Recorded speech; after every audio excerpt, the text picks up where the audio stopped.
ಲೋಟದ ಒಳಗಿರುವ ಗಾಳಿಯ ಒತ್ತಡವು ಹೊರಗಿನ ವಾಯುಮಂಡಲದ ಒತ್ತಡಕ್ಕೆ ಸಮನಾಗಿದ್ದಾಗ ನೀರು ತುಂಬಿದ ಬಲೂನ್ ಲೋಟದ ಒಳಗೆ ಇಳಿಯುವುದಿಲ್ಲ.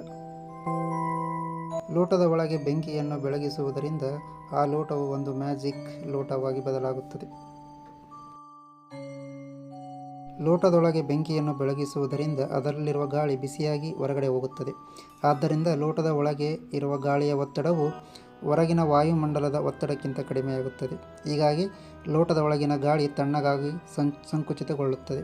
ಬಲೂನ್ ಮೇಲಿರುವ ವಾಯುಮಂಡಲದ ಒತ್ತಡದಿಂದಾಗಿ ಬಲೂನ್ ಲೋಟದ ಒಳಗೆ ಇಳಿಯಲು ಪ್ರಾರಂಭಿಸುತ್ತದೆ.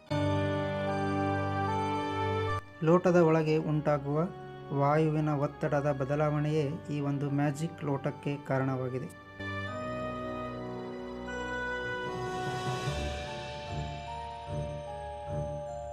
ಇದೇ ತರಹ ಅದ್ಭುತವಾಗಿರುವಂತಹ ಚಮತ್ಕಾರಗಳ ಹಿಂದಿರುವ ವಿಜ್ಞಾನ